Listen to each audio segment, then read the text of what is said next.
Hi అందరికీ welcome back to my channel Airas creations. అందరు ఎలా ఉన్నారండి? నేనైతే చాలా బాగున్నాను. ఇంకా మీరు ఎలా ఉన్నారో కమెంట్ సెక్షన్లో అయితే షేర్ చేసుకోండి. వీడియో మొత్తం స్కిప్ చేయకుండా ఎండ్ వరకు అయితే చూడండి. ఇంకా నా ఛానల్ని ఎవరైతే సబ్స్క్రైబ్ చేసుకోకుండా చూస్తున్నారో వీడియోస్ నచ్చితే మాత్రం తప్పకుండా సబ్స్క్రైబ్ చేసుకొని మీ ఫ్రెండ్స్ అండ్ ఫ్యామిలీ మెంబర్స్తో అయితే షేర్ చేసుకోండి. ఇంకా ఇది వచ్చేసి నిన్న సాటర్డే రోజు వ్లాగ్ అండి. నిన్ననైతే పొద్దున్నే లేచి ఫస్ట్ అయితే స్టవ్ మీద పాలు పెట్టేశాను. తర్వాత ఇల్లు అదంతా ఊడ్చేసానండి. ఈ లోపు అయితే పాలు కాగాయి. ఇంకా మా హస్బెండ్కి మా మమ్మీ కోసం అయితే టీ పెట్టానండి. ఇంకా ఒక సైడ్ టీ మరుగుతుంటే ఇంకొక సైడ్ అయితే నేను రైస్ కడుగుతున్నానండి. పాపకైతే ఈరోజు స్కూల్ ఉంది. ఇంకా మా పాప ఏమో స్కూల్ ఎలా డుమ్మా కొట్టాలి అని చూస్తుందండి. మా మమ్మీ కూడా ఉంది కదా, సో ఇంకా ఉండేసరికి తనకి స్కూల్కి వెళ్ళబుద్ధి కావట్లేదండి. కాకపోతే ఇద్దరు పిల్లలు ఇంటి దగ్గర ఉంటే అయితే చాలా కొట్టుకుంటున్నారండి. అస్సలు ఇంకా వాళ్ళ అల్లరిని భరించలేకపోతున్నాను. అందుకనేసి ఖచ్చితంగా పంపించాలని ఫిక్స్ అయ్యానండి. నార్మల్గానే అప్పుడప్పుడు సిక్ అయ్యి ఇంకా స్కూల్కి వెళ్ళట్లేదు. ఇప్పుడు మంచిగా ఉన్నప్పుడు కూడా మళ్ళీ స్కూల్ తప్పిస్తే ఇంకా అందరి పిల్లల కంటే స్లో అయిపోతుంది కదండి. సో అందుకనేసి ఇంకా తననైతే పంపించేద్దామని ఫిక్స్ అయిపోయానండి. ఇంక ఇక్కడైతే నేను మా హస్బెండ్ పొద్దున్నే కూరగాయలు తీసుకొచ్చాడండి. అవన్నీ సార్ట్అవుట్ చేస్తున్నాను. ఇంకా తనైతే గంగవాయిల కూర అలాగే ఉల్లాకు కొత్తిమీర అయితే తీసుకొచ్చారండి. ఇంకా గంగవాయిల కూర కర్రీ చేద్దామనేసి అయితే ఇంకా మిగిలినవన్నీ నీట్గా తీసి ఫ్రిడ్జ్లో పెట్టుకుందామనేసి డబ్బాలో పెట్టుకుంటున్నానండి. కొత్తిమీర చూసారు కదా, ఇట్లా డబ్బాలో స్టోర్ చేసుకుంటే చాలా రోజుల వరకు ఫ్రెష్గా ఉంటుంది. సో అందుకనేసి ఆ వేర్ల వరకు మొత్తం తీసేసి ఇంకా మంచిగా ఉన్న వరకు తీసి డబ్బాలో అయితే పెడుతున్నానండి. ఉల్లాకేమో సాయంత్రం కర్రీ చేద్దాం అనుకుంటున్నాను. ఇంకా కొత్తిమీర ఉంది కదా, దాంట్లో తేమ అలాంటిది ఏమైనా ఉన్నప్పుడు మనం ఒక టిష్యూ పేపర్ పెట్టుకున్నాం అనుకో ఇంకా ఫ్రెష్గా ఉంటుందండి. సో ఇదైతే కొంచెం డ్రైగానే ఉంది. వాటర్ కానీ తేమ కానీ అలా ఏం లేదండి. సో అందుకనేసి ఇంకా డైరెక్ట్గానే పెట్టుకున్నాను. ఇంకా దాన్ని మూత పెట్టేసి కింద ఉన్న ఆ వేర్లు అదంతా ఉంటుంది కదా, అదంతా అయితే నీట్గా తీసి కవర్లో పెట్టేశానండి. ఇంకా చూసారు కదా, కౌంటర్ టాప్ అంతా ఫ్రెష్గా అయిపోయింది. ఉల్లాకు కూడా నేను ఒక కవర్లో పెట్టి ఫ్రిడ్జ్లో పెట్టానండి. ఇంక ఇక్కడైతే ఈ గంగవాయిల కూర కట్ చేసుకుంటున్నానండి. గంగవాయిల కూర టమాటా కర్రీ మీలో ఎంతమందికి ఫేవరెటో కామెంట్ చేయండి. చాలా బాగుంటుందండి, ఎంత టేస్టీగా ఉంటుందో. ఇంకా గంగవాయిల కూర పచ్చడి కూడా బాగానే ఉంటుంది, కాకపోతే టమాటాలలో వేసుకుంటే ఇంకా బాగుంటుందండి. ఇంక ఇక్కడ ఆకు కూడా చూసారు కదా ఎంత ఫ్రెష్గా ఉందో ఇదైతే. సో దీన్ని అయితే ఇంకా నీట్గా కట్ చేసుకుంటున్నానండి. క్వాంటిటీ కూడా కొంచెం ఎక్కువగానే తీసుకొచ్చారు. ఇంకా కొన్ని డేస్ అయితే ఇంకా ఈ ఆకుకూరల సీజన్ కూడా అయిపోతుందండి. చలికాలంలో బాగుంటాయి కదా ఆకుకూరలన్నీ. కొన్ని డేస్ అయితే అవంతా బాగుండవండి, అంటే ఇంకా రావు కూడా ఎక్కువైతే. సో ఇప్పుడు ఇది లాస్ట్ సీజన్ కాబట్టి ఈ మధ్యలో అయితే ఎక్కువగా పాలకూర గంగవాయిల కూర ఇవే తినాలనేసి అనుకుంటున్నామండి. ఆకుకూరల సీజన్ అప్పుడు మాత్రం ఖచ్చితంగా ఆకుకూరలు ఎక్కువగానే తినాలండి. కళ్ళకి ఇంకా అన్నిటికీ హెల్త్కి అయితే చాలా మంచిది కదా. ఇంక ఇక్కడైతే ఇది మొత్తం అయితే నీట్గా తీసేసి కట్ చేసుకుంటున్నానండి. ఈ కట్టెలు కూడా మంచిగా ఉడుకుతాయండి, అంటే ఎంత లావుగా ఉన్నవైనా బాగా ఉడుకుతాయి, గట్టిగా అయితే అస్సలు ఉండవండి. సో అందుకనేసి చాలా వరకు అయితే నేను మొత్తం కట్ చేసి అంటే వాడడానికి కట్ చేస్తున్నానండి. ఏదో కొంచెం కొంచెం మంచిగా లేని ఉంటేనే తీసేస్తున్నాను, కానీ మిగిలినవి మొత్తం అయితే కట్ చేస్తున్నాను. ఇంకా ఇది నాకు తెలిసి కట్ చేయడం అంటే క్లీన్ చేసుకోవడం కూడా చాలా ఈజీ అండి. ఎక్కువ వేస్టేజ్ ఉండదు దీంట్లో అయితే. క్లీన్ చేసి కట్ చేసుకోవడం చాలా ఫాస్ట్గా అయిపోతుందండి. అదే మనకి తోటకూర అదనుకో కొంచెం టైం పడుతుంది, దీనికైతే అంత టైం ఏం పట్టదు. సో నేనైతే మొత్తం కట్ చేసుకొని ఒక 2 సార్లు కడిగి మళ్ళీ కొన్ని నీళ్ళలో వేసి పెట్టానండి. ఇంకా తర్వాత ఈ కర్రీ కోసం అయితే నేను ఆనియన్ పచ్చిమిర్చి అయితే కట్ చేసుకుంటున్నాను. ఈరోజు అయితే బ్రేక్ఫాస్ట్ ఏం లేదండి. నిన్ననైతే ఏం నానబెట్టలేదు. మా పిల్లలు ఏంటంటే రెగ్యులర్గా చేస్తే తినట్లేదండి. మధ్యలో ఒక 3-4 రోజులు గ్యాప్ ఇస్తున్నాను. అందుకే 3-4 రోజులు గ్యాప్ ఇచ్చి చేశాను అనుకో ఇంకా వాళ్ళైతే తింటున్నారండి మంచిగా. మా పాప అయితే ఈరోజు పొద్దున్న లేచినప్పటి నుండి మమ్మీ దోశ కావాలి దోశ కావాలనేసి అడుగుతుందండి. ఇంకా రేపు చేస్తానులే, ఈరోజు ఒక్కరోజు అన్నం తినే అని చెప్పాను. ఇంక ఇక్కడైతే ఇవి కట్ చేయడం కంప్లీట్ అయిపోయిందండి. ఇంకా కర్రీ ప్రిపరేషన్ అయితే స్టార్ట్ చేశాను. ఈ స్టీల్ గిన్నెలు ఉన్నాయి కదా, ఇవైతే మా మమ్మీకి బాగా నచ్చాయండి. భలే ఉన్నాయి, బాగా అంటే మందంగా ఉన్నాయి, థిక్గా, ఇంకా మాడకుండా మంచిగా ఉన్నాయి అనేసి అంటుందండి. సో ఇంకా మా మమ్మీ నేను కూడా కొనుక్కోవాలి అంటుంది. కొనుక్కో మమ్మీ అంటే మా మమ్మీ దగ్గర కూడా అల్యూమినియం చాలా ఉందండి, అంటే గిన్నెలు ఫుల్గా కొనేసారు. ఇప్పుడు ఆ గిన్నెలన్నీ ఏం చేసుకోవాలి అనేసి అడుగుతుందండి మా మమ్మీ అయితే. పెద్ద పెద్ద గిన్నెలు కొన్నాం కదా, సో అవన్నీ ఏం చేసుకోవాలనేసి. ఇంకా పెద్ద పెద్ద ఫంక్షన్లు అయినప్పుడు అలాంటప్పుడు మనం వాడుకోక తప్పదిగా, ఇంకా అప్పుడు వాడడానికి పనిచేస్తాయిలే. డైలీకి అయితే అంటే రోజు వండుకోవడానికైతే ఇట్లా చిన్న చిన్న స్టీల్ కొనుక్కోవడమే బెటర్ అంటే అవును అనేసి అంటుందండి. ఇంక ఇక్కడైతే నేను ఆయిల్ వేసుకొని తర్వాత ఆనియన్ పచ్చిమిర్చి కూడా వేసుకున్నానండి. ఇంకా అది కొంచెం ఫ్రై అయిన తర్వాత అయితే అల్లం వెల్లుల్లి పేస్ట్ అలాగే కొంచెం పసుపు వేసుకొని ఇంకా దీన్నంతా ఒకసారి కలుపుకొని అయితే ఇందాక కడిగి పక్కన పెట్టుకున్న గంగవాయిల కూర ఉంది కదండి, ఇంకా అదైతే వేసుకుంటున్నానండి. సో ఇదైతే వాటర్ పర్సంటేజ్ చాలా ఉంటుందండి దీంట్లో అయితే. మనం కొద్దిసేపు ఉడికించగానే దాంట్లో ఉన్న వాటర్ మొత్తం బయటకు వచ్చేస్తాయి. ఇంక ఇక్కడైతే నేను ఈ గంగవాయిల కూర మొత్తం వేసుకొని మూత పెట్టేశానండి. మూత పెట్టి ఒక 2 మినిట్స్ అలా ఉడికించాను. ఇక్కడ చూసారు కదండి, కొద్దిసేపు ఉడకగానే దీంట్లో ఉన్న వాటర్ మొత్తం బయటకు వచ్చాయండి. దీన్ని అయితే ఇలానే కొంచెం ఆయిల్‌లో అయితే ఉడికించాలండి. ఇంకా ఆయిల్ కొంచెం పైకి తేలుతున్నట్టు అనిపించినప్పుడు దీంట్లో అయితే కట్ చేసుకున్న టమాటాలు వేసుకోవాలండి. ఇంకా దీనైతే ఒకసారి కలుపుకొని మూత పెట్టేశానండి. ఇలా మధ్య మధ్యలో కలుపుతూ అయితే ఉడికించుకోవాలి. ఇది మొత్తం అంటే ఆయిల్‌లో ఉడికినట్టు అనిపించాక మనమైతే అప్పుడు టమాటాలు వేసుకోవాలండి. ముందే వేసుకుంటే అంత కొంచెం పచ్చి పచ్చిలా అనిపిస్తదండి. సో అందుకనేసి ఇంక ఇప్పుడైతే నేను టమాటాలు వేస్తున్నానండి. టమాటాలు వేసి ఇంకా నేను మూత పెట్టేశానండి. కాసేపు ఉడికాక మళ్ళీ కలుపుదాం అన్నట్టయితే ఆ పైన ఆవిరికి టమాటాలు మంచిగా ఉడుకుతాయండి. సో అందుకనేసి కొద్దిసేపు అయ్యాకైతే మళ్ళీ మూత తీసి ఇక్కడ కలుపుతున్నానండి. ఇంక ఇప్పుడైతే టమాటాలు చూసారు కదా, ఇంకా పక్క అంటే వాటిపైన ఉన్న స్కిన్ కూడా మంచిగా ఊడొచ్చేలా ఉడికాయండి. సో ఇప్పుడు ఒకసారి కలుపుకొని మళ్ళీ కొద్దిసేపు ఉడికించుకోవాలండి. ఇంకా తర్వాత మనకు కావాల్సినంత ఉప్పు, కారం, ఇంకా ధనియాల పొడి అవన్నీ ఉంటాయి కదండి, అవైతే ఇంకా టేస్ట్కి సరిపడా వేసుకుంటే సరిపోతుందండి. కర్రీ అయితే రెడీ అయిపోతుంది. చాలా టేస్టీగా ఉంటుందండి ఈ కర్రీ అయితే. రైస్లోకే బాగుంటుంది ఈ కర్రీ, అంటే చపాతీలలో కూడా బాగుంటుంది. సో రైస్లోకి అయితే ఇంకా బాగుంటుందండి. ఎవరైనా ట్రై చేయకపోతే మాత్రం ఒక్కసారి ట్రై చేయండి. ఇంకా నేను ఈ కర్రీ ప్రిపేర్ చేయడం అయిపోగానే మా పాపను రెడీ చేసి స్కూల్కి అయితే పంపించేశానండి. స్కూల్కి వెళ్ళేటప్పుడు బాగానే వెళ్ళింది కానీ అక్కడికి వెళ్ళాక చాలా ఏడ్చిందటండి. ఇంకా మా హస్బెండ్ అయితే కొద్దిసేపు మళ్ళీ తనని కూల్ చేసి లోపలికి అయితే పంపించేశారటండి. ఇంకా ఈరోజు అయితే మా మమ్మీ నా బీరువా సర్దుతుందండి. దారుణంగా ఉండే అండి బీరువా అయితే. ఇంకా నా బీరువా చూడండి, నా బీరువాని చూసి అయితే మీరు దడుచుకోకండి. మొత్తం ఘోరంగా ఉండే అండి, గలీజ్గా. మా మమ్మీ అయితే ఇంకా తిడుతుంది, ఇంత గలీజ్గా ఎవరైనా బీరువాని పెట్టుకుంటారా అనేసి. దా ఎస్ ఇంకా ఇప్పుడైతే మా మమ్మీ పాపం కొంచెం క్యూర్ అయిందో లేదో ఇంకా నా బీరువా అయితే సర్దుతుందండి. మమ్మీ ఇంత ఘోరంగా ఎవరి బీరు ఉండదా?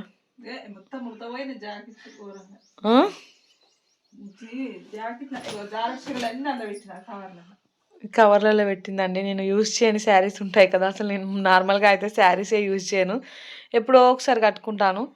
సో ఇంకా నేను అసలే కట్టుకోను అనుకున్నవన్నీ బ్యాగ్స్లలో అయితే పెట్టేసిందండి. ఇంకా అప్పుడప్పుడు కట్టుకునేటివి అయితే సర్దుతుంది. సో తిడుతుందండి, అన్నీ ముడతలు పోయాయి, ఇంత గలీజ్గా ఎవరైనా ఉంచుకుంటారా అని తిడుతుంది.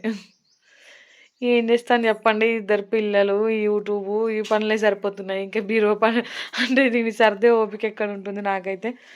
యాక్చువల్లీ మా మమ్మీది ఎప్పుడో సర్దుదాం అనుకున్నది కానీ మా మమ్మీకి ఓపిక లేదు. ఇంకా మధ్యలో ఈ సర్జరీ ఒకటై అట్లా ఇంకా మా మమ్మీయే సర్దాలని నేను కూడా దాన్ని వదిలిపెట్టానండి. మమ్మీ ఇప్పుడు ఓకేనా, హెల్త్ అంతా ఓకేనా? ఏమో ఎన్నో కాడు ఉంటుంది. సరే ఫ్రెండ్స్,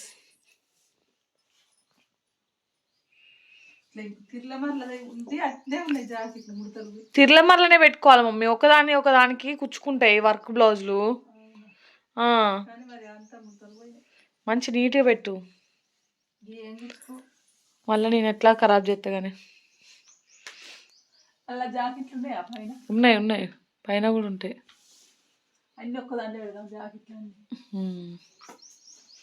చూడండి ఫ్రెండ్స్, నాకు ఎక్కువ శారీస్ లేవులే కానీ ఉన్న వరకు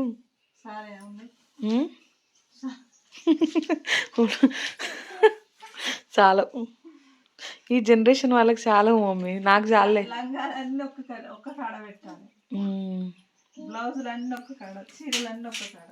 సరే పెట్టు, నీ ఓపిక, నువ్వు ఎట్లన్నా పెట్టు, నాకు ఆయనతో పెట్టుకోవడానికి లేదు.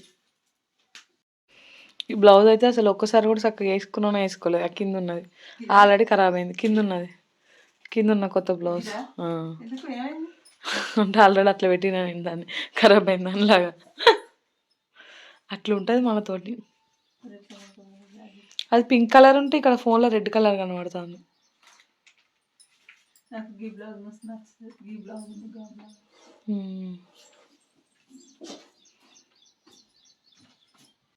ఆ బ్లౌజ్ ఒకసారి ఇటు చూపి, ఆ బ్లౌజ్ అసలు ఒకసారి నా బ్లౌజ్ల కలెక్షన్ మొత్తం ఒక వీడియో తీయనుండే, వచ్చాడు ఉన్నాయి వర్క్ బ్లౌజులు. ఇటు చూపి మంచిగా నీట్గా తీసి చూపి.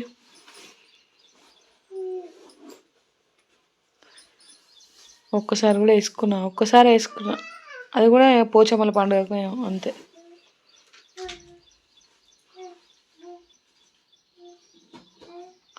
ఇటు తీసి చూపి. మీకు ఎవరికైనా నా వర్క్ బ్లౌజ్ కలెక్షన్ కావాలంటే చెప్పండి, ఒకసారి ఒక వీడియో షేర్ చేస్తాను అందరికీ. మీకు ఎట్లా కుట్టించుకోవాలో ఎట్లా కుట్టించుకోవద్దో అర్థమవుతుంది దాన్ని బట్టి. కొన్ని కుట్టించుకొని ఖరాబ్ అయినవి ఉన్నాయి, కొన్ని ఏమో మంచిగా యూజ్ చేసుకునే ఉన్నాయి. చూడండి బాగుంటుంది ఇది అయితే. వర్క్ 1000 రూపీస్ ఏమో పడ్డట్టుంది. దాన్ని ఇప్పుడు నువ్వేమనట్లే, ఉన్న ఊడిపోతుంది.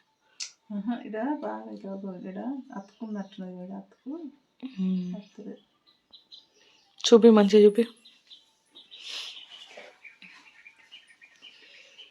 వర్క్ బాగుంది కదా, నీట్గా ఉంది కదా.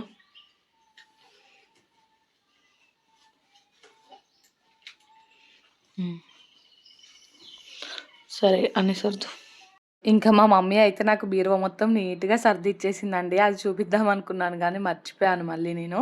ఇంక ఇక్కడైతే మీకు ఒక మంచి టిప్ షేర్ చేస్తానండి, ఇది చాలా మందికి యూజ్ అవుతుంది. సో మనం నార్మల్గా చీరలు ఉంటాయి కదండి, వాటికి గంజి పెడతాం కదా, అంటే కాటన్ శారీస్ ఉంటాయి కదండి, వాటికి గంజి పెడతాం కదా. ఆ గంజి ఏంటంటే అందరూ నార్మల్గా ఇంట్లో మనం వాడే అంటే గంజి ఉంటుంది కదండి, అన్నం పంపినప్పుడు వచ్చే గంజి, అది కానీ లేదంటే స్టార్చ్ పౌడర్ అని దొరుకుతుంది, అది కానీ పెడతారండి. ఆ రెండింటికంటే బదులు కార్న్ఫ్లోర్తో పెట్టుకోవచ్చు అండి, చాలా బాగుంటుంది కార్న్ఫ్లోర్తో అయితే. నేను ఇక్కడ మీకు అదే చూపిస్తున్నానండి. మనం అంటే ఒక శారీ తీసుకున్నాం అనుకో, ఒక 2 స్పూన్ల కార్న్ఫ్లోర్ తీసుకోవాలండి. 2 శారీస్ తీసుకుంటున్నాం కాబట్టి ఇక నేను 4 స్పూన్ల కార్న్ఫ్లోర్ తీసుకొని నేను కొన్ని వాటర్లో, నార్మల్ వాటర్లో డైల్యూట్ చేసుకున్నానండి. దానికంటే ముందే కొన్ని నీళ్ళు అయితే మరగబెడుతున్నాను, మనకి శారీ మునిగేంత వరకు అయితే నీళ్ళు. ఇంక ఇక్కడ 2 శారీస్కి నేనైతే ఈ గిన్నె నిండా నీళ్ళు తీసుకున్నానండి. ఆ నీళ్ళు అయితే కొంచెం అంటే ఒక వేడిది కావాలండి, గోరువెచ్చకంటే కొంచెం ఎక్కువ. అంత వేడైనప్పుడు ఆ కార్న్ఫ్లోర్ మనం మిక్స్ చేసుకున్నాం కదండి, అదైతే దీంట్లో కలుపుకోవాలండి. కలుపుకోగానే స్టవ్ ఆఫ్ చేసుకోవాలి, స్టవ్ ఆఫ్ చేసి కలుపుతూనే ఉండాలండి. కొద్దిసేపటికి అదైతే చిక్కబడిపోతుందండి. ఇంకా దాన్ని ఇట్లా బకెట్లో వేసుకొని, కాటన్ శారీస్ ఉంటాయి కదండి, కాటన్ శారీస్ అయితే దాంట్లో ముంచుకోవడమే అండి. సో కొద్దిసేపు అలా అవి చల్లారే వరకు అయితే పక్కన పెట్టుకోవాలండి. ఇంకా అవి చల్లారినాకైతే మనం ఇలా ఆరేసుకోవాలి, కొంచెం ముడత లేకుండా నీట్గా అయితే ఆరేసుకోవాలండి. ఇంకా ఎండలో మంచిగా ఇట్లా అంటే బిల్డింగ్ పైన అలా పరుస్తే అయితే ఇంకా చాలా బాగా వస్తుందండి. సో మేమైతే ఇక్కడ ఇంకా ఎండ కొడుతుంది పైన అనేసి నీడకే ఇలా ఆరేస్తున్నాము. ఇంక ఇక్కడ చూసారు కదా, మా పిల్లల హోలీ బట్టలు అయితే పిండానండి. కలర్ అసలు అంటే పోతుందో పోదో అనుకున్నాను కానీ చాలా బాగా పోయాయండి, తెల్లగా అయ్యాయి. సో మా మమ్మీ అయితే ఇక్కడ ఇలా శారీస్ ఎండేసిందండి. నేను ఈ టిప్ అనేది అంటే క్లియర్గా మీకు అర్థమైందో లేదో తెలియదు కానీ నేను షార్ట్ వీడియోలో కూడా మంచిగా చెప్తానండి. అంటే ఈజీ అండి, మనకు పెద్ద పనేం ఉండదు. సో ఈజీగా చేసుకోవచ్చు, చాలా బాగుంటుందండి, బాగా వర్క్ అవుతుంది. నేను శారీ ఎండాక కూడా ఎలా ఉందో చూపిస్తానండి. ఇంక ఇక్కడ ఈవినింగ్ అయితే నేను జ్యూస్ ప్రిపేర్ చేద్దామనేసి అయితే ఈ మస్క్ మిలాన్ కట్ చేసుకుంటున్నానండి. మొన్న తీసుకొచ్చారండి మా హస్బెండ్ అయితే ఇది.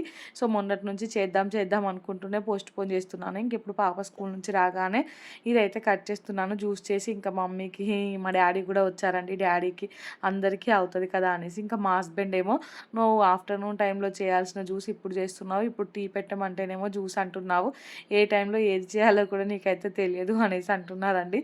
తనకేంటంటే టీ అంటే చాలా ఇష్టం కదా, నేను ఇప్పుడు జ్యూస్ చేస్తే మళ్ళీ టీ చేస్తానో చేయనో అనేసి తన బాధ అండి. సో ఇంక ఇక్కడైతే నేను మొత్తానికి దీన్ని పీల్ చేసుకొని ఇంకా కట్ చేసుకుంటున్నానండి. ఈ పెద్ద కాయ ఉంది కదా, సో మొత్తం ఇప్పుడు చేయడం ఎందుకనేసి కొన్ని పీసులు మళ్ళీ ఫ్రిడ్జ్లోనే పెడదామనేసి కట్ చేసి ఒక గిన్నెలో వేసుకుంటున్నానండి. మిగతా సగం ఉంటుంది కదా, సగం ముక్క అయితే నేను జ్యూస్ ప్రిపేర్ చేసుకుంటున్నానండి. ఈ జ్యూస్లో అయితే నేను కూల్ వాటర్ కానీ పాలు కానీ ఏమీ యాడ్ చేయట్లేదండి. ఈ మస్క్ మిలానే ఫ్రిడ్జ్లో పెట్టి తీసాను, ఇంకా ఆ కూలింగ్ అయితే సరిపోతుందండి. పిల్లలకైతే మరీ కూల్గా ఇచ్చినా కానీ ఈ జలుబు అస్సలు తగ్గట్లేదండి, అందుకనేసి నార్మల్ వాటర్తోనే చేద్దాం అనుకుంటున్నాను. ఈ మస్క్ మిలాన్ ఎలాగో ఫ్రిడ్జ్లో పెట్టాను కదండి, చాలా కూల్గానే ఉంది. సో ఆ కూల్ అయితే సరిపోతుందండి. ఇంక ఇక్కడైతే ఇవి చిన్న చిన్న ముక్కలు చేసి అయితే నేను మిక్సీ జార్లో వేసుకుంటున్నానండి. దీనికైతే నాకు లోపల స్ట్రెయినర్ లాంటిది కూడా వచ్చిందండి.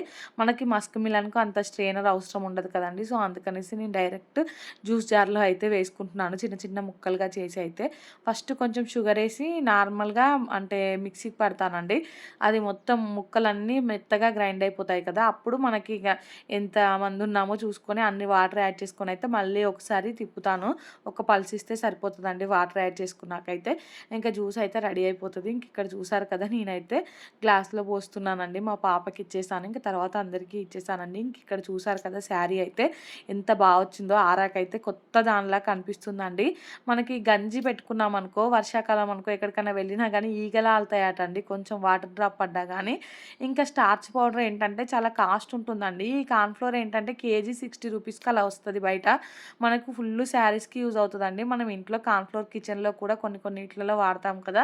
సో, అది కొనుక్కున్నదే దీనికి కూడా యూజ్ అవుతదండి. మాకైతే ఈ టిప్పు ఇప్పుడు ఒక 2 ఇయర్స్ నుంచి తెలుసండి. అప్పటినుంచి బాగా అంటే యూజ్ చేస్తున్నాము. మా మమ్మీ అయితే ఇంకా కార్న్‌ఫ్లోర్‌నే వాడుతుందండి. అంతకుముందు స్టార్చ్ పౌడర్ వాడేది. అది 10 రూపీస్‌కి పెడితే చిన్న ప్యాకెట్ వచ్చేదండి. 1, 2 శారీస్‌కి కూడా సరిపోకపోతుండే. ఈ కార్న్‌ఫ్లోర్ ఏంటంటే 60 రూపీస్ పెడితే కేజీ వస్తదండి. ఒక శారీకి 2 స్పూన్స్ ఏసుకుంటే చాలా బావుంటదండి. ఇంక అన్నిటికి అలానే వేస్తుంది. సో, మీకు గూడా ఎవరికైనా యూజ్ అవుతదనేసి అది షేర్ చేసుకున్నానండి. ఇంకా మా మమ్మీ ఆ శారీస్ అన్నీ మంచిగా నీట్‌గా మడత పెట్టుకుంటుందండి. నేను ఈలోపు అయితే బోళ్ళు మొత్తం తోమేస్తున్నానండి. పొద్దున్నుంచున్న బోళ్ళండి ఇవైతే చాలా అయిపోయాయి. సో, ఇప్పుడు అన్నీ ఊడ్చిపెట్టి ఇంకా అంటే బోళ్ళన్నీ సింక్‌లో వేసి అయితే తోమడం స్టార్ట్ చేశానండి. ఇవి తోమే కంటే ముందే ఇల్లు కూడా అదంతా కూడా ఊడ్చేసానండి నేనైతే. ఇంకా ఈ బోళ్ళు తోమేదైతే మీకు ఫాస్ట్ ఫార్వర్డ్‌లో పెట్టి చూపించానులేండి. మొత్తం బోళ్ళు తోమేదైతే చూపించలేదు. యాక్చువల్లీ ఈ బోళ్ళు కూడా మా మమ్మీ నేను తోముతానులే అనేసి అన్నది కానీ నేనే వద్దన్నానండి. ఇంకా బీరువా సర్దే వరకే చాలా స్ట్రెయిన్ అయిపోయింది. మళ్ళీ ఇప్పుడు ఈ బోళ్ళన్నీ నిలబడి తోమాలి. చాలా ఉన్నాయి కదండీ! ఎందుకులే మళ్ళీ నీకు కాళ్ళు నొప్పి పెడతాయి. నువ్వు వెళ్ళి కూర్చోపో అంటే ఇంకా తను వెళ్ళి అయితే కూర్చుందండి. ఇంకా నేను ఈ బోళ్ళన్నీ తోమాకైతే బిల్డింగ్ పైకొచ్చానండి. ఈ బట్టలైతే మధ్యాహ్నం టైంలో మా మమ్మీ వాషింగ్ మిషన్‌లో వేసిందండి. ఇంకా మా మమ్మీ ఏంటంటే వాషింగ్ మిషన్‌లో బట్టలేసేటప్పుడు ఉన్నవి లేనివి బట్టలన్నీ కుక్కి కుక్కి వేసిందండి. మిషన్‌లో అయితే అది ఇంకా మధ్య మధ్యలో ఎర్రర్ పడింది. అటు ఇటు మొత్తానికైతే అయింది. మీ మమ్మీలు కూడా ఇలానే చేస్తారా? కామెంట్ చేయండి. అంటే మనం ఎలాగో వేస్తున్నాం కదా మిషన్, కరెంట్ బిల్లు అవన్నీ అంటే ఈక్వల్‌గానే వస్తాయి కదా! ఉన్న బట్టలన్నీ దాంట్లో కుక్కితే ఏం పోతుంది? అదే ఉతుకుతుందిలే అనేసి అనుకుంటారండి. అలా కాదే మమ్మీ ఎన్ని వేయాలో అన్నే వేయాలి అంటే ఇంకా మా మమ్మీకి ఎన్నిసార్లు చెప్పినా అంతే అండి. ఏమైతది ఉతకదా అనేసి అంటదండి. ఏదో అది కూడా మనిషి అనుకుంటుంది ఎన్ని పెడితే అన్ని ఉతకడానికి. అది మిషను ఎన్ని తీసుకోవాలో అన్నే తీసుకుంటది. నువ్వు వేసే బట్టలు ఇంకొక 2 సార్లు అలా వేసామనుకో ఇంకా మిషన్ పాడైపోతదంటే, వామ్మో! ఇంకోసారి నేను ఎయ్యనులే అనేసి అంటుందండి. నాకైతే భలే ఫన్నీగా అనిపించింది. అంటే ఫస్ట్ నాకు నవ్వొచ్చిందండి. ఇంకా ఉన్నది కదా అని మిషన్ ఉంది కదా అనేసి ఉన్న బట్టలన్నీ దాంట్లో కుక్కితే ఇంకా దాని పరిస్థితి ఏంటో ఆలోచించండి ఒకసారి. సో, ఇంకా చెప్తే నేను నెక్స్ట్ టైమ్ ఎయ్యను అనేసి అంటుందండి. ఇంకా ఆ బట్టలే ఇప్పుడైతే నేను బిల్డింగ్ పైకొచ్చి ఎండేస్తున్నానండి. ఇంకా నిన్నటి బట్టలుంటే అవన్నీ తీసి ఫస్ట్ అయితే ఇక్కడ ఒక టేబుల్ లాంటిది ఉంటది కదండీ! దాని మీద వేసి మిగతా బట్టలన్నీ అయితే ఎండేస్తున్నాను. ఇంకా కిందనేమో పిల్లలు మమ్మీ, డ్యాడీతో ఆడుకుంటున్నారండి. నేను ఈ బట్టలు ఎండేస్తుంటేనే మా హస్బెండ్ కూడా బిల్డింగ్ పైకొచ్చారు. సో, ఇంకా నేను తనతో మాట్లాడుకుంటూ నెక్స్ట్ ఇక్కడ పైన ఏసిన బట్టలు కూడా మొత్తం మడత పెట్టేసానండి. కిందికెళ్తే ఎలాగో మళ్ళీ పిల్లలతోనే సరిపోతది. వాళ్ళ ముందు ఏంటంటే నన్ను అస్సలు సరిగ్గా పని చేసుకోనివ్వరండి. ఇంకెలాగో మమ్మీ చూసుకుంటుంది కదా! బట్టలన్నీ మడత పెట్టుకొని కిందికెళ్ళాననుకో డైరెక్ట్ సెల్ఫ్‌లో సర్దుకోవచ్చు అన్నట్టు ఇంకా మా హస్బెండ్‌తో మాట్లాడుతూ అయితే ఇంక ఇక్కడ ఇవన్నీ మడత పెడుతున్నానండి బట్టలన్నీ అయితే. ఏదైనా పని చేసేటప్పుడు మనం మాట్లాడుకుంటూ గానీ, నార్మల్‌గా ఫోన్ చూసుకుంటూ గానీ చేశామనుకో ఆ పని చేసినట్టే అనిపించదు కదా! నాకు కూడా అంతే అండి. నేను బోళ్ళు తోమేటప్పుడు చాలా బోళ్ళున్నాయనుకో ఇంకా ఎవరికో ఒకరికి ఫోన్ చేస్తానండి. ఫోన్ చేసుకుంటూ వాళ్ళతో మాట్లాడుకుంటూ ఆ బోళ్ళన్నీ తోమేస్తాను. ఇంకా నాకు వాళ్ళతో మాట్లాడినట్టు ఉంటది. ఇంకా అంటే టైం తెలియదండి. నేను తోముతున్నాననే ఫీలింగ్‌లో కూడా ఉండను. ఆ బోళ్ళన్నీ ఆటోమేటిక్‌గా తోమడం కూడా కంప్లీట్ అయిపోతదండి. ఇంకా బట్టలు నిన్నటివి కూడా అంటే మొన్నటివి కూడా ఉన్నాయండి మడతబెట్టేటివి. కిందున్నాయి అవైతే. ఫస్ట్ ఇవన్నీ మడతబెట్టుకొని ఎళ్లి సెల్ఫ్‌లో సర్ది తర్వాత ఆ బట్టలు మడతబెట్టాలండి. ఇంకా నైట్ డిన్నర్‌లోకైతే నేను అంటే పొద్దున మా హస్బెండ్ ఉల్లాకు తీసుకొచ్చారు కదండీ! ఆ ఉల్లాకు కోడిగుడ్డు కర్రీ చేసి చపాతీ చేద్దాం అనుకుంటున్నానండి. మా హస్బెండ్ ఇందాక ఎగ్స్ కోసం పంపిస్తే షాప్ క్లోజ్ చేసుందంట. ఇంకా తను తర్వాత వెళ్ళి తీసుకొస్తానులే అనేసి అన్నారండి. ఈలోపు ఇంకా ఇక్కడుండు నేను బట్టలు మడత పెట్టేసేపంటే ఇంకా నాతో మాట్లాడుతూ అయితే ఇక్కడ ఉన్నారండి. కొన్ని కొన్ని ఏదో బయట ముచ్చట్లు ఉంటాయి కదండీ! అవన్నీ మాట్లాడుకుంటూ అయితే ఇంకా పని చేసుకుంటున్నానండి. ఇక్కడైతే బట్టలు మడత పెట్టడం ఆల్మోస్ట్ కంప్లీట్ అయిపోయిందండి. సో, మధ్యలో అయితే కొంచెం వీడియో స్కిప్ చేస్తానులేండి. మొత్తం వీడియో మీరేం చూస్తారనేసి. సో, మొత్తం బట్టలు మడత పెట్టడం కంప్లీట్ అయిపోయాక ఇంక వాటిని తీసుకొని కిందికొచ్చేసానండి. ఇంక రాగానే ఫస్ట్ అయితే చపాతీ చేద్దామనేసి పిండి కలిపి పక్కన పెట్టుకున్నానండి. ఇంకా తర్వాత కర్రీ కోసం అయితే నేను ఈ ఉల్లాకు మొత్తం నీట్గా కట్ చేసుకుంటున్నానండి. ఈ ఉల్లాకు కట్ చేసేటప్పుడే నా ఫోన్ది స్టాండ్ ఉంటుంది కదండి, అంటే నార్మల్గా ఇప్పుడు ట్రైప్యాడ్కు ఫోన్ పెట్టుకోవడానికి ఒక హోల్డర్లా వస్తుందండి, అదైతే విరిగిపోయిందండి. ఇంకా నేను మా హస్బెండ్ అయితే ఫెవిక్విక్ తెమ్మంటే అది తీసుకొచ్చారండి. దాంతో అతుకు పెడితే అది ఎటు కాకుండా అతికి ఉన్నది ఊడిపోయిందండి. దాన్ని ఎలా చేయాలి అనేసి ఇంకా స్టాండ్కి ఒక రబ్బర్ బ్యాండ్ పెట్టి సెట్ చేశానండి. ఈ ఫోన్కు కానీ ఫోన్ స్టాండ్కి కానీ సంబంధించింది ఏదైనా ఖరాబ్ అయినప్పుడు నా మనసు అయితే అంటే ఒక రకమైన భయం స్టార్ట్ అయిపోతుందండి. అమ్మో నేను వీడియోలు ఎలా తీయాలి అనేసి. సో దానికైతే ఒక రబ్బర్ బ్యాండ్ పెట్టి సెట్ చేశానండి. ఇంకా సెట్ చేసి తర్వాత అయితే ఈ ఉల్లాకు కట్ చేసుకుంటున్నాను. ఆన్లైన్లో అయితే ఇంకా అది ఆర్డర్ పెట్టుకున్నానండి. 130 రూపీస్ ఎంతో ఉంది. 2 హోల్డర్స్ అయితే ఉన్నాయండి. ఇంకా వాటిని అయితే జాగ్రత్తగా కాపాడుకోవాలి. ఇంతకుముందు ఆల్రెడీ ఒకటి ఖరాబ్ అయిందండి, ఆన్లైన్లో పెట్టుకున్నాను. ఇప్పుడు అది కూడా ఖరాబ్ అయిపోయిందండి. అవి అయితే తొందరగా పోతున్నాయండి, ఎందుకో ఏమో మరి నాకు యూస్ చేయడం రావట్లేదో ఎవరి అయినా అలా అయినా పోతాయో నాకు అర్థం అవ్వట్లేదు, కానీ తొందరగా పాడైపోయాయి. సో ఉల్లాకు కోడిగుడ్డు కర్రీ చేద్దాం అనుకుంటున్నాను కదా, ఇదైతే నా ఫేవరెట్ కర్రీ అండి. అసలు ఇది నార్మల్గా రైస్లో కానీ చపాతీలలో కానీ దేంట్లోకైనా చాలా బాగుంటుంది. మీలో ఎంతమందికి ఈ కర్రీ అంటే ఇష్టమో కామెంట్ చేయండి.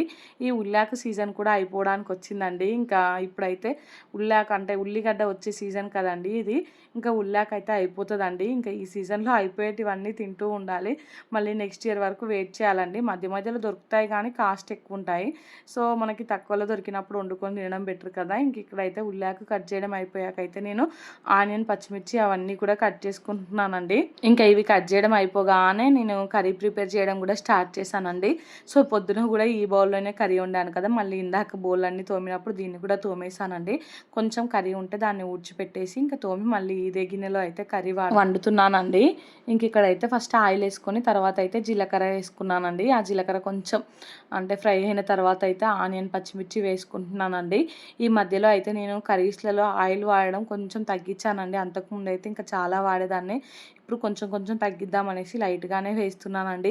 ఆయిల్ ప్యాకెట్లు అయితే ఒక్కటి 1 వీక్ అలా వస్తుందండి అంతే. ఎంత పొదుపుగా వాడినా కానీ 1 వీక్ కంటే ఎక్కువ రావట్లేదండి. కరెక్ట్ ఒక నెలకి 4 ఆయిల్ ప్యాకెట్లు అయిపోతున్నాయండి. వామ్మో అనిపిస్తుంది నాకైతే. ఇంకా కొంచెం ఆయిల్ కూడా తగ్గించాలనేసి అనుకుంటున్నానండి. మొత్తం ఒకేసారి తగ్గించలేం కదా, అంటే టేస్ట్ మొత్తం మారిపోతుంది కదండి. ఒక్కోసారి బాగా ఆయిల్ వాడేటోళ్ళం మొత్తానికి తగ్గిస్తే అంత టేస్టీగా ఉండవు కదా, కర్రీస్ తినబుద్ధి కాదు కదా అనేసి కొంచెం తగ్గించుకుంటూ వద్దామని ఫిక్స్ అయ్యానండి. ఇంక ఇక్కడైతే ఈ ఆనియన్, పచ్చిమిర్చి ఫ్రై అయిన తర్వాత అల్లం వెల్లుల్లి పేస్ట్, పసుపు కూడా వేసుకున్నానండి. తర్వాత అయితే ఈ ఉల్లాకు వేసుకున్నాను. ఉల్లాకు అయితే మంచిగా 2-3 సార్లు కడిగానండి. కడిగి అయితే వేసుకుంటున్నాను. వాటికి ఏంటంటే మట్టి ఉంటుంది కదండి, సో అందుకనేసి 2-3 సార్లు అయితే కడిగాను. ఇంకా ఉల్లాకు వేసుకొని మూత పెట్టేశానండి. అది నెమ్మదిగా ఫ్రై అవుతూ ఉంటుంది అనేసి. ఈ లోపు అయితే నేను చపాతీలు చేసుకుంటున్నానండి. చపాతీ పిండి కూడా చాలానే కలిపాను, ఇంకా చాలామంది ఉన్నాం కదండి, సో అందుకనేసి ఇంకా నేను చపాతీలు చేస్తుంటేనే మా పాప వచ్చి హోంవర్క్ ఏం రాయాలి అనేసి అడుగుతుందండి. తనకైతే చూపించేశాను. ఇంకా మడత చపాతీలు చేద్దామనేసి ఫస్ట్ అయితే నార్మల్ చపాతీలా చేసి అన్నీ అయితే కొంచెం ఆయిల్ అప్లై చేసి ఇట్లా మర్చుకుంటున్నానండి. ఫస్ట్ అవన్నీ మలిచి పక్కన పెట్టుకున్నాం అనుకో, తర్వాత ఒక్కొక్కటి చేసుకుంటూ డైరెక్ట్ కాల్చుకోవచ్చండి. సో అందుకనేసి ఫస్ట్ అన్నీ అలా చేస్తున్నాను. ఇంకా డైరెక్ట్ చేస్తామనుకో కొంచెం టైం టేకింగ్ అండి. సో అందుకనేసి ఇంకా నేను ఇవి అన్నీ మడత చేసి పెట్టేశానండి. ఇంకా నాకు మా మమ్మీ వచ్చి హెల్ప్ చేసిందండి. తను మొత్తం చపాతీ చేస్తూ ఉంటే నేనైతే కాల్చానండి. ఒక్కరమే చేస్తే చాలా లేట్ అయిపోతుంది కదండి, ఇంకొక సైడ్ మా పిల్లలు ఏడుస్తున్నారు కూడా. సో అందుకనేసి మా మమ్మీ హెల్ప్ అయితే అడిగానండి, లేదనుకో నేను ఒక్కదాన్నే చేసుకునేదాన్ని. ఇంక ఇక్కడ చూసారు కదా, ఈ ఉల్లాకు కూడా కొంచెం ఫ్రై అయిందండి. ఒకసారి కలిపి మళ్ళీ మూత పెట్టాను, ఇంకా కొంచెం ఫ్రై అవ్వాలి అనేసి. సో మళ్ళీ కొద్దిసేపు ఫ్రై చేశాకైతే ఇంకా మళ్ళీ మూత ఓపెన్ చేశానండి. ఇంక ఇక్కడ చూసారు కదా, చూసేసరికి ఆయిల్ అయితే మొత్తం పైకి తేలింది. ఇప్పుడైతే నేను దీంట్లో ఎగ్స్ వేసుకుంటున్నానండి. మా హస్బెండ్ ఎగ్స్ తీసుకొస్తుంటే ఒక ఎగ్ పగిలిపోయిందండి. 2 ఎగ్స్ పగిలాయి కానీ ఒకటి మొత్తం అక్కడికి రాకుండా అయితే పక్కన పడేసాను. ఇంకొకటి అయితే నార్మల్గా కొంచెం పగిలితే దాన్ని ఒక బౌల్లో వేసి పెట్టానండి. సో ఇప్పుడు ఆ బౌల్లోదే ఇంకా గిన్నెలో వేస్తుంటే ఆ గిన్నె కూడా అంటే బౌల్తో సహా అందులో పడిందండి. దాన్ని అయితే తీసి పక్కనకి వేసి ఇంకా కొన్ని 2-3 ఎగ్స్ అయితే వేసుకున్నానండి. వేసి అయితే మూత పెట్టానండి. మూత పెట్టి కాసేపు అయితే ఉడికించాను. ఇంకా తర్వాత అయితే కలుపుకున్నానండి. ఉల్లాకు కర్రీ అయితే రెడీ అయిపోయింది. అయిపోయిందండి. ఇంకా కర్రీ దించి పక్కన పెట్టేసి అయితే చపాతీలు కాలవడం కూడా స్టార్ట్ చేశానండి. ఫస్ట్ 1, 2 చపాతీలు నేను చేశాను. ఇంక తర్వాత మమ్మీ వచ్చిందండి. ఇంకా మమ్మీ చేస్తుంటే నేనైతే చపాతీలు మొత్తం కాల్చానండి. అట్లా ఇద్దరం చేసుకుంటుంటే ఫాస్ట్గా కంప్లీట్ అయిపోయిందండి. సో ఇంకా ఇవి చేయడం కంప్లీట్ అయిపోగానే తినేసి పిల్లల్ని అయితే పడుకోబెట్టానండి. ఇంకా వీడియో ఎడిటింగ్ పని చేసుకోలేదు, నైట్ పనులు కూడా ఏం చేసుకోలేదండి. కాసేపు మమ్మీతో మాట్లాడి ఇంకా వెళ్ళి పడుకున్నానండి. ఈ వీడియో అయితే ఇంతటితో ఎండ్ చేస్తున్నానండి. వీడియో నచ్చితే మాత్రం తప్పకుండా లైక్ చేయండి, షేర్ చేయండి, ఇంకా సబ్స్క్రైబ్ చేసుకోండి. అలానే పక్కనే బెల్ ఐకాన్ ఉంటుంది, దాన్ని అయితే క్లిక్ చేయండి. ఇంకా నేను వీడియో పెట్టగానే మీకు నోటిఫికేషన్ వస్తుంది, మీరు చూసేయచ్చు. థ్యాంక్స్ ఫర్ వాచింగ్ అండి. Bye friends.